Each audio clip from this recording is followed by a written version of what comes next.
Olá, sejam bem-vindos ao Machadadas Filosóficas. Eu sou Carlos Machado Júnior.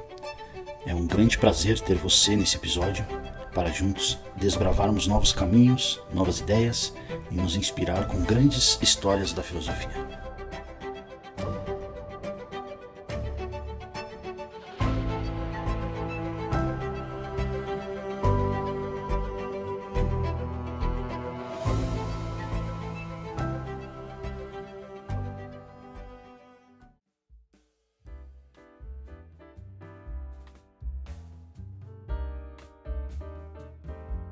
Há perguntas que parecem pequenas até começarmos a levá-las a sério. E com a máxima de que tudo pode ser visto à luz da filosofia, hoje partiremos da seguinte pergunta: por que rimos? À primeira vista, a resposta parece óbvia. Rimos porque achamos algo engraçado. Só que além de óbvia, essa resposta na verdade acaba por não explicar nada. Afinal, o que torna alguma coisa engraçada? E mais, será que rimos somente quando alguma coisa é engraçada? Rimos quando ouvimos uma boa piada, rimos quando alguém tropeça ou cai, rimos quando somos surpreendidos por uma resposta inesperada, rimos de nervoso, rimos de vergonha, rimos quando uma tensão finalmente termina. Às vezes rimos em situações nas quais nem deveríamos estar rindo. E quanto mais tentamos segurar, mais difícil fica. Rimos com nossos amigos, rimos dos nossos amigos, rimos dos nossos inimigos. E quando temos alguma sorte, quem sabe alguma maturidade, aprendemos também a rir de nós mesmos. Mesmo que para muitos isso seja uma tarefa quase impossível. Há ainda situações que, quando acontecem, nos deixam profundamente irritados, constrangidos ou até desesperados, e que anos depois contamos aos outros às gargalhadas. Nesse caso, o acontecimento continua o mesmo, mas nós mudamos. Portanto, pode existir muito mais na filosofia dentro de uma gargalhada do que imaginamos. E é justamente por isso que, antes de discutirmos os limites do humor, talvez exista uma pergunta anterior e filosoficamente mais interessante.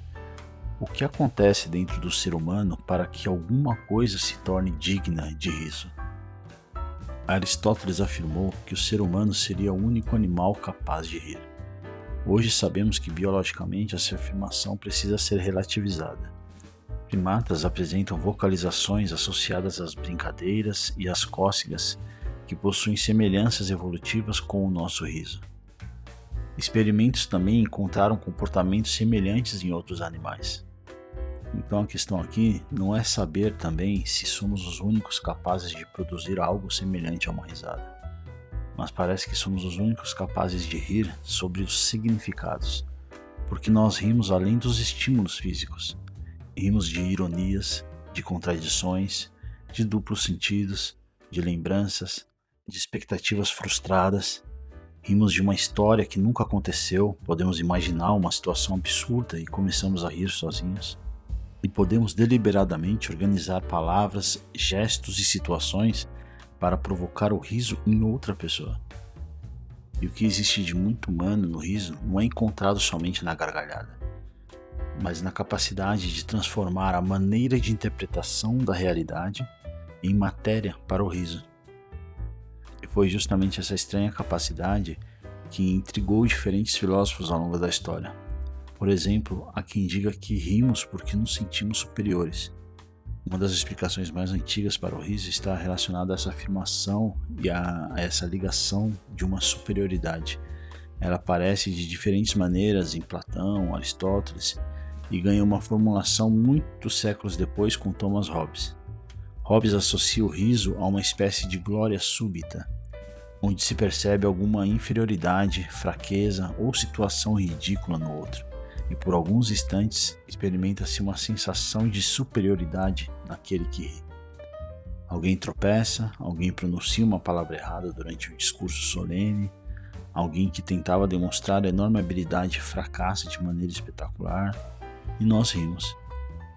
Existe algo um pouco desconfortável nisso, porque significa admitir que determinados risos carregam uma pequena dose de crueldade ou de ego inflado, ou prazer na dor de alguém. Platão já desconfiava desse aspecto. O problema é que a teoria da superioridade explica alguns risos muito bem, mas está longe de explicar todos. Duas crianças, por exemplo, podem começar a rir de uma palavra completamente absurda sem que nenhuma delas esteja se sentindo superior à outra. Dois amigos podem perceber alguma situação estranha ao mesmo tempo, olhar um para o outro e começar a rir. Não há necessariamente superioridade. Há outra coisa acontecendo. E uma outra teoria seria a existência da incongruência. Uma das ideias mais interessantes para compreender o humor talvez seja esse da incongruência. Rimos frequentemente quando existe um choque entre aquilo que esperávamos e aquilo que encontramos. Não basta, porém, que alguma coisa seja inesperada. Se abrirmos a porta de casa e encontrarmos um ladrão, isso é extremamente inesperado, mas dificilmente engraçado.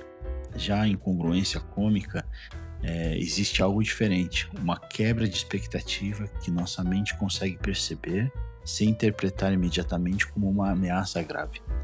Imagine um professor entrando solenemente em um auditório, centenas de pessoas aguardam sua conferência, ele ajeita o paletó, aproxima-se do microfone e diz algo como: depois de 40 anos estudando filosofia, finalmente descobri o sentido da vida. Nesse momento há um silêncio absoluto na plateia e ele continua: mas infelizmente não lembro onde anotei. Alguma coisa aconteceu nesse momento. Nossa mente caminhava numa direção e subitamente foi lançada em outra. Criamos uma expectativa grandiosa e encontramos uma banalidade. O interessante é perceber que isso significa que o riso depende de uma estrutura interior. Para percebermos uma incongruência, precisamos possuir alguma ideia de congruência. Esperamos determinados comportamentos de um juiz, de uma criança, de um professor, de um médico, de um presidente da república. Esperamos determinado comportamento num funeral e outro numa festa. Esperamos determinadas palavras numa cerimônia religiosa e outras completamente diferentes no estádio de futebol. E esse humor frequentemente surge quando essas categorias se encontram onde não deveriam estar. E isso é uma possibilidade extraordinária. Aquilo de que uma sociedade venha a rir pode revelar também aquilo que ela considera normal. O riso torna-se assim uma pequena janela para nossas expectativas, nossos valores e nossas convenções sociais. Henri Bergson dedicou um pequeno e fascinante livro ao assunto chamado O Riso. Uma de suas ideias mais conhecidas é a de que o cômico aparece frequentemente quando percebemos algo de mecânico inserido no vivo. Espera-se flexibilidade da vida e acaba se encontrando rigidez. Pense naquele indivíduo que continua repetindo determinado comportamento mesmo quando as circunstâncias já mudaram completamente. No burocrata que segue o procedimento absurdo porque sempre foi feito assim. Na pessoa que repete as mesmas frases, os mesmos gestos, as mesmas respostas, independentemente da situação. Ou aquele sujeito que continua andando quando todos pararam. Existe algo de cômico no automatismo humano. Para esclarecer, se pudéssemos trazer essa ideia de Bergson para o nosso tempo, seria como dizer que existe algo potencialmente risível ao verificar que o ser humano tem se transformado em algoritmo de si mesmo. Repete as mesmas opiniões, as mesmas indignações, os mesmos preconceitos, as mesmas respostas. A vida muda ao seu redor, mas ele permanece rigidamente preso ao mesmo padrão. E como Bergson constatou, podemos igualmente constatar que somos particularmente risíveis quando ficamos rígidos demais para acompanhar o movimento da vida. Mas há ainda outro tipo de riso, aquele que aparece depois de uma tensão. Freud percebeu que o humor também poderia funcionar como uma espécie de liberação de energia psíquica. E todos conhecemos algo semelhante a situações em que não deveríamos rir. Uma cerimônia solene, uma reunião importante, até mesmo aquele momento onde deveria haver absoluto silêncio. E basta alguém olhar para o lado e cruzar um olhar, geralmente com um amigo, e pronto. Começa uma batalha desesperada contra o riso. Curiosamente, quanto mais proibido é rir, maior parece a vontade. Existe assim uma dimensão mais profunda desse fenômeno, que afasta um pouco essa banalidade. Profissionais que convivem diariamente com sofrimento, doenças, acidentes ou situações extremas, muitas vezes desenvolvem formas de humor que, vista por alguém de fora, poderiam parecer insensíveis. Porém, aquele humor vem a cumprir uma função psicológica importante. O riso não significa necessariamente de que tal coisa não é grave, quando na verdade significa que isso é tão grave que o profissional precisa criar alguma distância para conseguir suportá-lo. O humor pode funcionar como uma pequena válvula psicológica.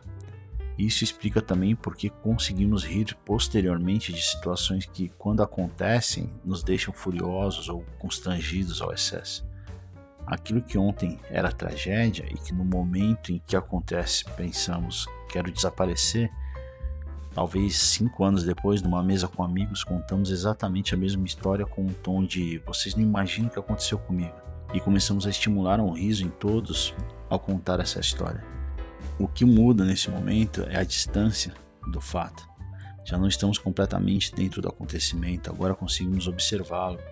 Há coisas das quais somente conseguimos rir depois, quando o perigo desaparece, quando o ego se recompõe, quando o constrangimento perde força, quando percebemos que aquilo que parecia enorme era apenas um pequeno episódio dentro de uma vida muito maior e que aquilo não nos define. Isso aproxima curiosamente o humor até mesmo de uma certa sabedoria, mesmo que tardia.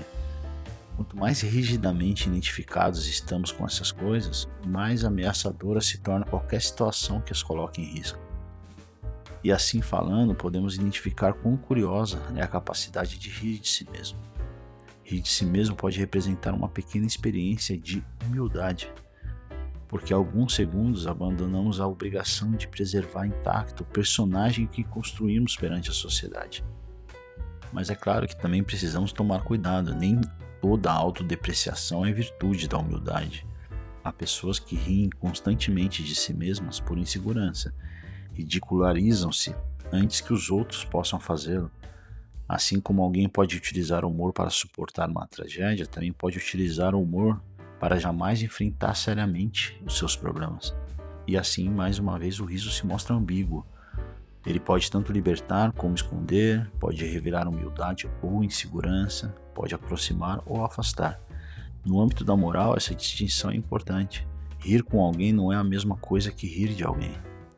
Imagine 6 pessoas sentadas à mesa. 5 começam a rir de alguma coisa relacionada à sexta. O mesmo riso que criou uma comunidade entre 5 pessoas produz simultaneamente a exclusão da sexta. O riso ele é social, ele cria cumplicidade, mas justamente porque o riso possui esse poder de inclusão, possui também um extraordinário poder de exclusão. Até mesmo porque existe alguma verdade na ideia de que ao longo do tempo, aquilo que desperta nosso riso também diz alguma coisa sobre nossa maneira de olhar o mundo. Um bom exercício para entender o riso seria o livro que foi adaptado para o filme de Umberto Eco chamado O Nome da Rosa. Ele traz um alcance filosófico muito grande sobre esse tema.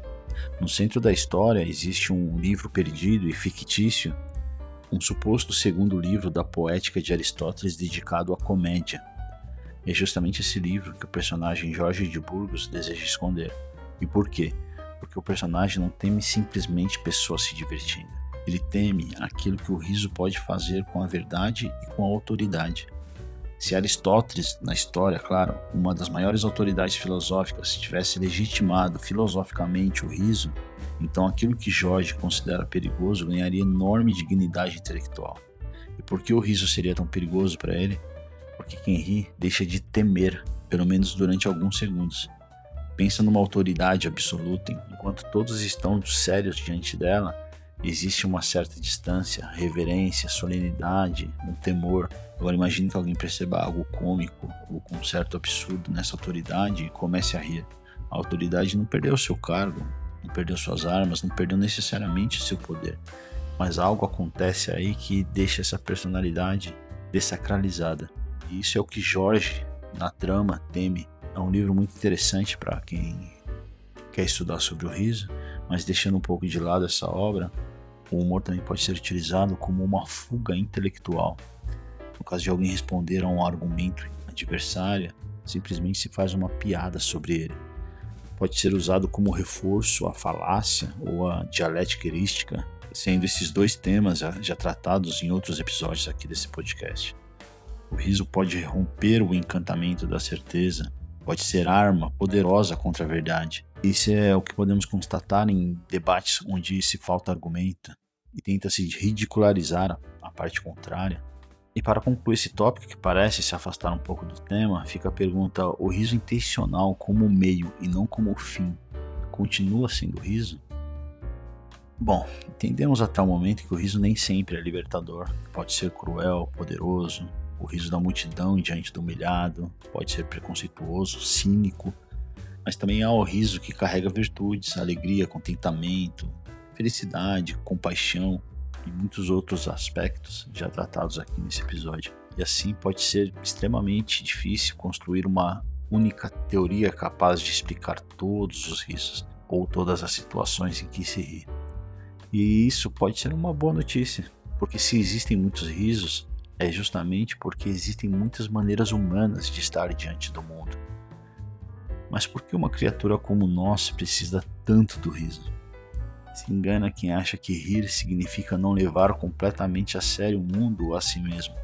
Não estou dizendo que só podemos levar o mundo ou a si mesmo com seriedade, pois rir é uma forma de suportar melhor a vida e também de enxergá-la melhor. Rir produz ainda perspectiva de autoconhecimento. Quando nos propomos a pensar sobre o riso, algo que poucos fazem filosoficamente, e quem assim começa a analisar pode descobrir muito mais sobre o próprio riso e que se é ao rir. E talvez devêssemos começar a perguntar mais sobre o que o nosso riso revela sobre a maneira como escolhemos estar no mundo ou a maneira que enxergamos esse mundo. Talvez a sabedoria aí seja o equilíbrio entre não rir de tudo nem levar tudo a sério, assim como o justo meio aristotélico. Tudo isso dito, a machadada de hoje talvez seja de que uma simples gargalhada pode deixar de ser apenas uma gargalhada e se transformar numa pequena experiência filosófica. Claro, sem perder o bom humor. Muito obrigado e até a próxima. Terminamos aqui mais um episódio. Espero que tenham gostado e que retornem para os próximos. Machadadas Filosóficas é uma realização do Grupo Noético. Visite www.gruponoetico.com.br e conheça todos os projetos.